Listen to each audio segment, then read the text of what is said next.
Dear students, in the subject Business Statistics 1, we are studying Unit 3, that is Univariate Data Analysis, and in this class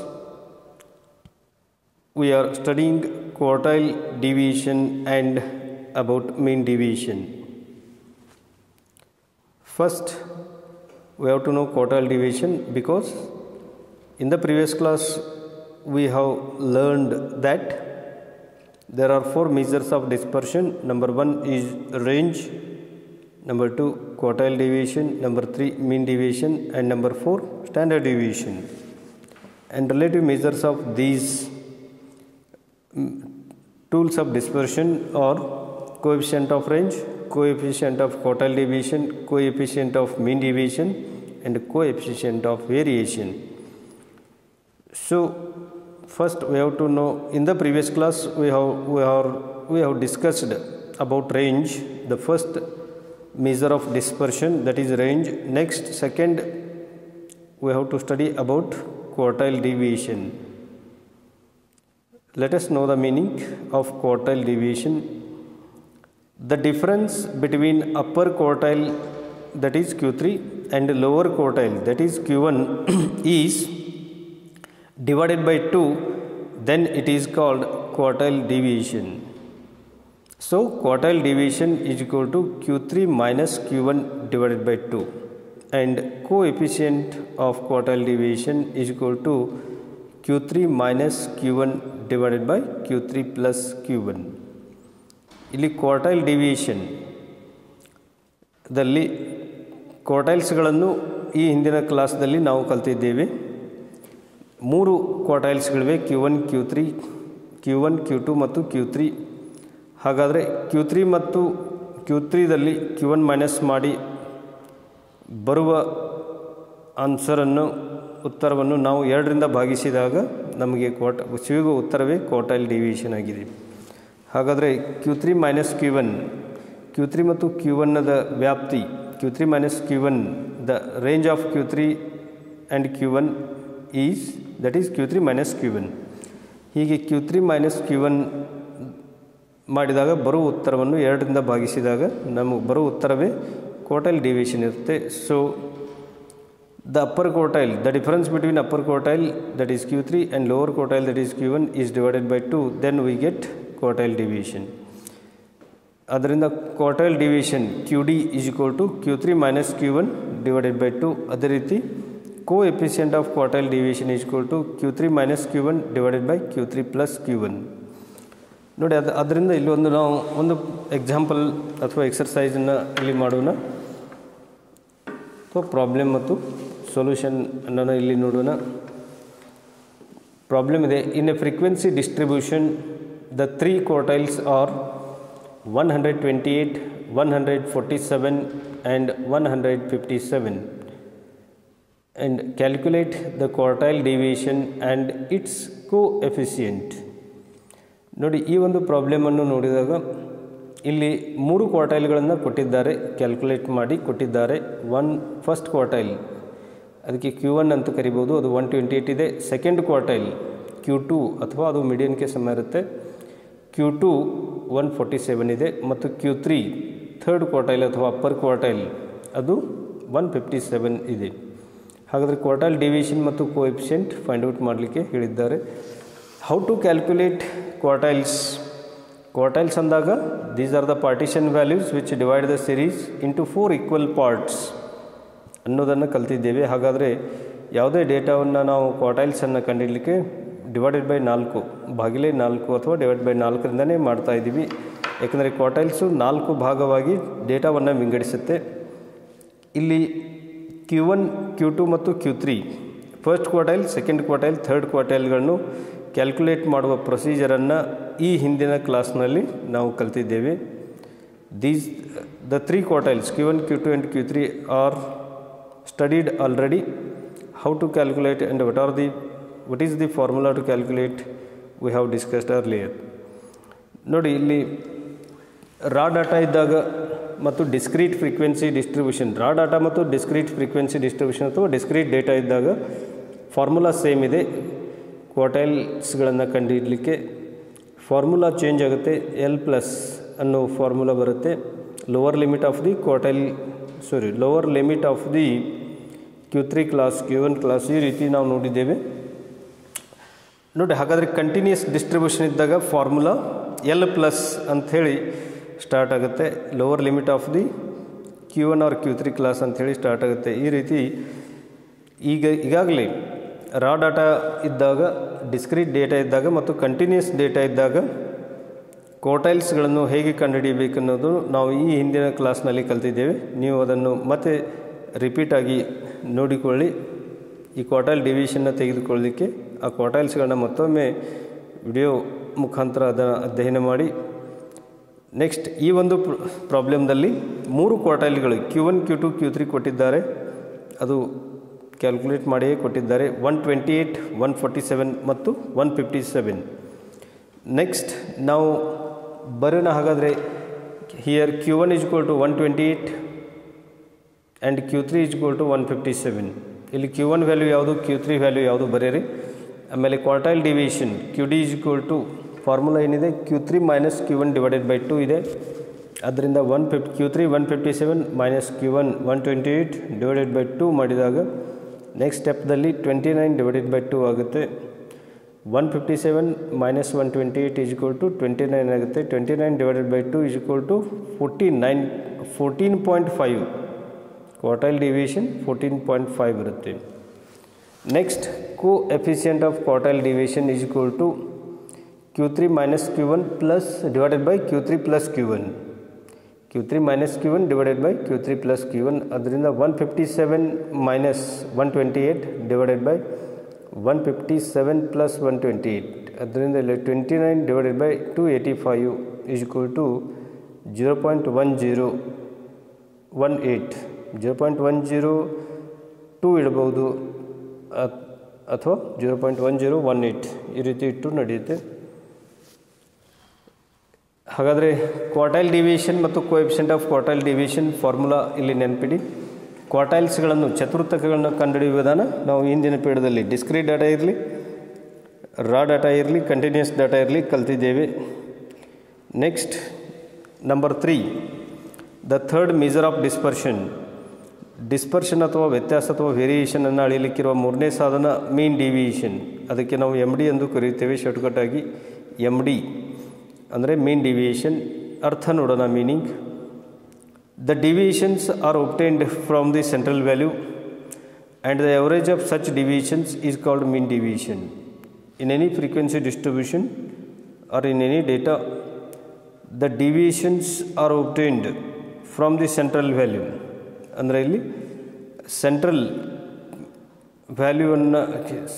ವ್ಯಾಲ್ಯೂವನ್ನು ಆಧರಿಸಿ average ಇಲ್ಲಿ ಡಿವಿಯೇಷನ್ಸ್ಗಳನ್ನ ಕಂಡುಹಿಡಿಯಲಾಗುತ್ತೆ.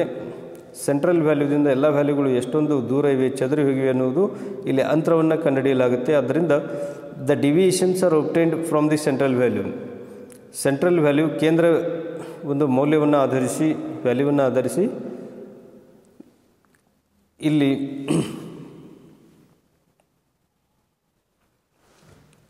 Central ವ್ಯಾಲ್ಯೂವನ್ನು ಆಧರಿಸಿ ಎಲ್ಲ ವ್ಯಾಲ್ಯೂಗಳು ಎಷ್ಟು ಅಂತರವನ್ನು ಹೊಂದಿವೆ ಆ ಟೋಟಲ್ ಅಂತರವನ್ನು ಕಂಡುಹಿಡಿದು ಅದರ ಎವರೇಜ್ ಎಷ್ಟು ವ್ಯಾಲ್ಯೂಗಳು ಡಿವೈಡೆಡ್ ಬೈ ಆ ನಂಬರ್ ಮಾಡೋದರಿಂದ ಅಥವಾ ಎವರೇಜ್ ಆಗಿ ಕಂಡುಹಿಡಿಯುತ್ತೇವೆ. ಈ ರೀತಿ ಕಂಡುಹಿಡಿಯಲಾದ ಎವರೇಜ್ ಡಿವಿಯೇಷನ್ ಮೀನ್ ಡಿವಿಯೇಷನ್ ಎಂದು ಕರೆಯುತ್ತೇವೆ. ಸೊ ದ ಮೀನ್ ಡಿವಿಯೇಷನ್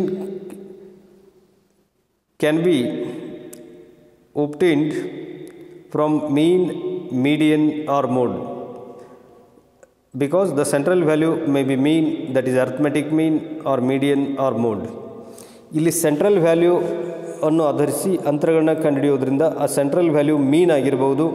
ಮೀನ್ ಅಂದರೆ ಅರ್ಥಮೆಟಿಕಲ್ ಮೀನ್, ಅದು ಎವರೇಜ್ ಆಗಿರ್ಬೋದು ಅಥವಾ ಎವರೇಜ್ ವ್ಯಾಲ್ಯೂ ಆಗಿರ್ಬೋದು, ಅಥವಾ ಮೀಡಿಯನ್ ಆಗಿರ್ಬೋದು ಮಧ್ಯದ ವ್ಯಾಲ್ಯೂ, ಮತ್ತು ಮೋಡ್ ಅಥವಾ ಹೆಚ್ಚು ಪುನರಾವರ್ತಿತ ವ್ಯಾಲ್ಯೂ ಮೋಡ್ ಆಗಿರ್ಬೋದು. ಈ ರೀತಿ so the mean deviation can be obtained from mean, median or mode.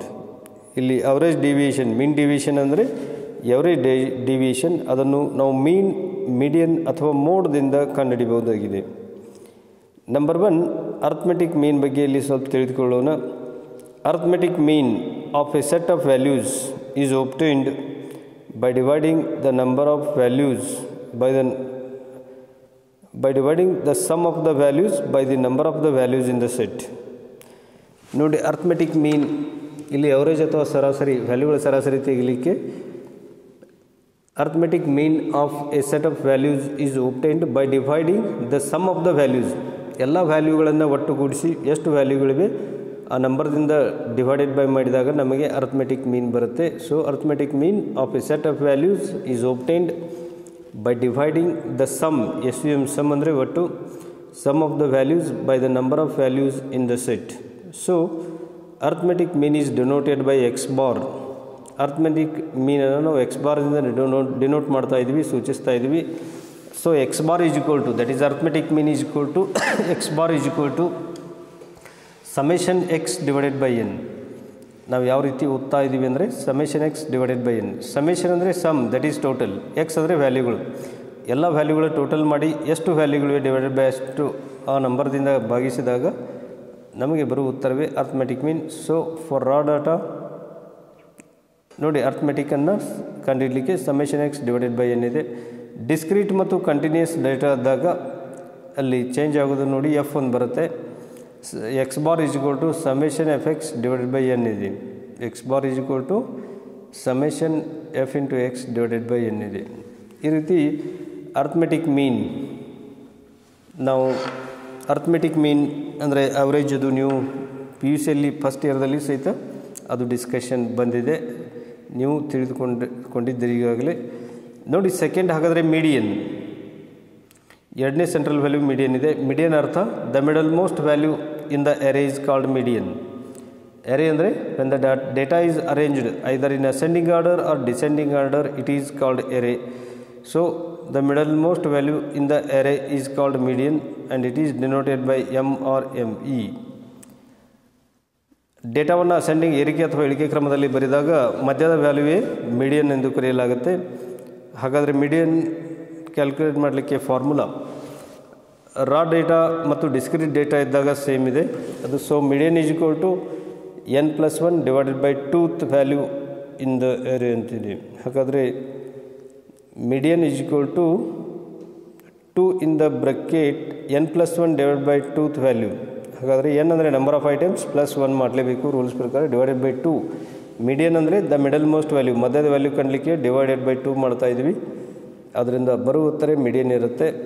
ಆಮೇಲೆ median class is equal to L plus N by 2 minus C F divided by F into C ಇದೆ. So ಇಲ್ಲಿ divided by F ಬಂದಿಲ್ಲ, ಮಾಡ್ಕೊಳ್ಳಿ ನೀವು.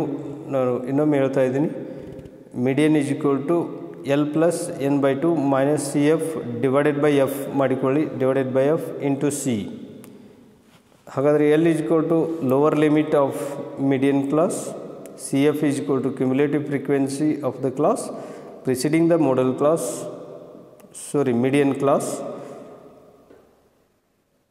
cumulative frequency of the class preceding to median class. Next f is equal to frequency of the median class and c is equal to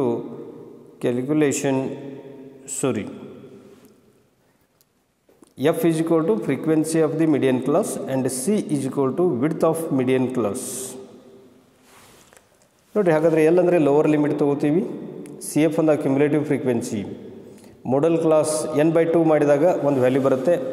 ಆ value ಯಾವ C ಎಫ್ದಲ್ಲಿದೆ ನಾವು find out ಮಾಡಿ ಅದರ corresponding ನೋಡಿರಿ ವ್ಯಾಲ್ಯೂವೇ median class ಇರುತ್ತೆ. ಹೀಗೆ median ಕ್ಲಾಸ್ಗೆ ಕಿಂತ ಹಿಂದಿರುವ ಫ್ರೀಕ್ವೆನ್ಸಿ ಸಿ ಎಫ್, ಮೀಡಿಯನ್ ಕ್ಲಾಸ್ಗಿಂತ ನಂತರ ಮುಂದಿನ ಫ್ರೀಕ್ವೆನ್ಸಿ ಅದು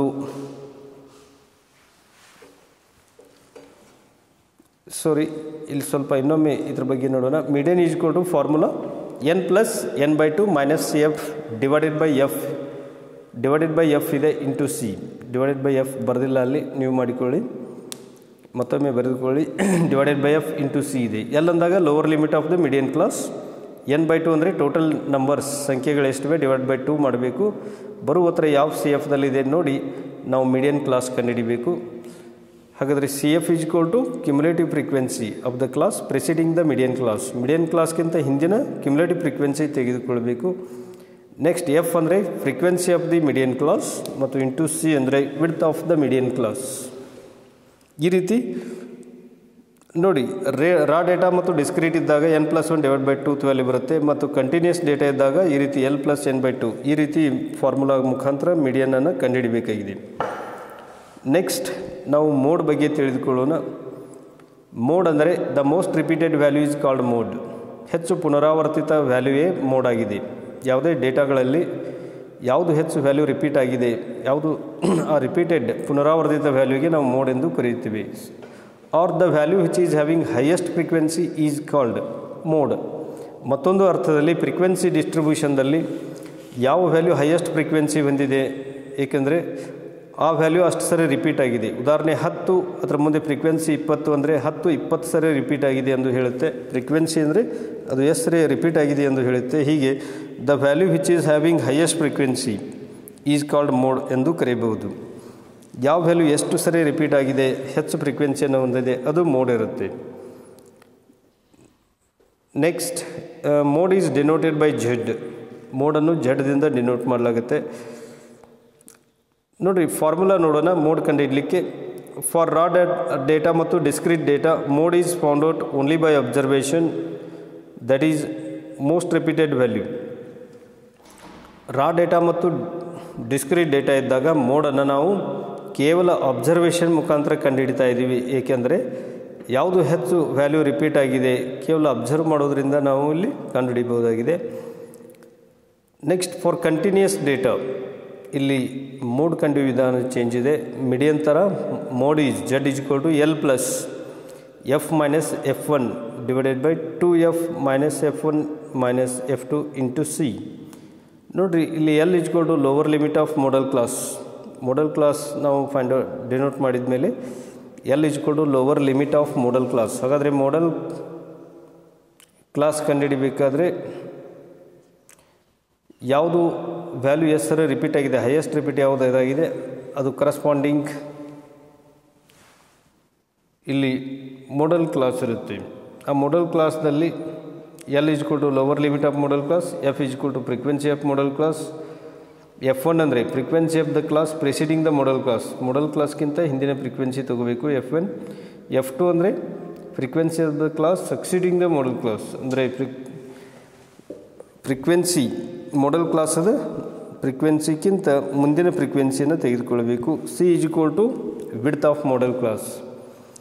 ಈ ರೀತಿ ಇಲ್ಲಿ ಮೀನ್ ಡಿವಿಯೇಷನ್ದಲ್ಲಿ, ಅದು ಮೀನ್ ಡಿವಿಯೇಷನ್ ಅಂದಾಗ ಆ್ಯಾವರೇಜ್ ಡಿವಿಯೇಷನ್ ನೋಡಿ, ಸೆಂಟ್ರಲ್ ವ್ಯಾಲ್ಯೂವನ್ನು ಆಧರಿಸಿ ನಾವು ಎಲ್ಲ ವ್ಯಾಲ್ಯೂಗಳು ಆ ವ್ಯಾಲ್ಯೂಗೆ ಸೆಂಟ್ರಲ್ ವ್ಯಾಲ್ಯೂಗೆ ಎಷ್ಟು ಅಂತರ ಇದೆ ಅಂತರ ಕಂಡು ಹಿಡಿದು ಟೋಟಲ್ ಮಾಡಿ divided by number of values ಮಾಡಿದಾಗ ಅದು ಆ್ಯಾವರೇಜ್ ಡಿವಿಯೇಷನ್ ಬರುತ್ತೆ. ಹೀಗೆ ಮೀನ್ ಡಿವಿಯೇಷನ್ದಲ್ಲಿ mean deviation can be obtained from mean, median or mode.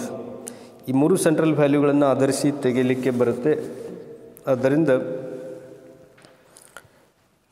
ನಾವು ನೀವು ಮೀನ್, ಮೀಡಿಯನ್ ಮತ್ತು ಮೋಡ್ ಸಹಿತ ಈಗಾಗಲೇ PUCಯಲ್ಲಿ ಕಲ್ತಿದ್ದೀರಿ. ಮತ್ತು ಫಾರ್ಮುಲಾಗಳನ್ನು ಇಲ್ಲ ನೆನಪಿಡಿ. ನೆಕ್ಸ್ಟ್ ಕ್ಲಾಸ್ನಲ್ಲಿ ನಾವು mean deviation from mean, median, mode ಯಾವ ರೀತಿ ಫಾರ್ಮುಲಾ ಆಗುತ್ತೆ, ಮೀನ್ ಡಿವಿಯೇಷನ್ ಫ್ರಾಮ್ ಮೀನ್ ಏನು, ಮೀನ್ ಡಿವಿಯೇಷನ್ ಫ್ರಾಮ್ ಮೀಡಿಯನ್ ಮತ್ತು ಮೀನ್ ಡಿವಿಯೇಷನ್ ಫ್ರಾಮ್ ಮೋಡ್, ಈ ರೀತಿ ಕಂಡುಹಿಡಲಿಕ್ಕೆ ಎವರೇಜ್ ಡಿವಿಯೇಷನ್ನ ಕಂಡುಹಿಡಲಿಕ್ಕೆ ಫಾರ್ಮುಲಾಗಳನ್ನು ಮುಂದಿನ ಕ್ಲಾಸ್ನಲ್ಲಿ ಅಧ್ಯಯನ ಮಾಡೋಣ. Thank you.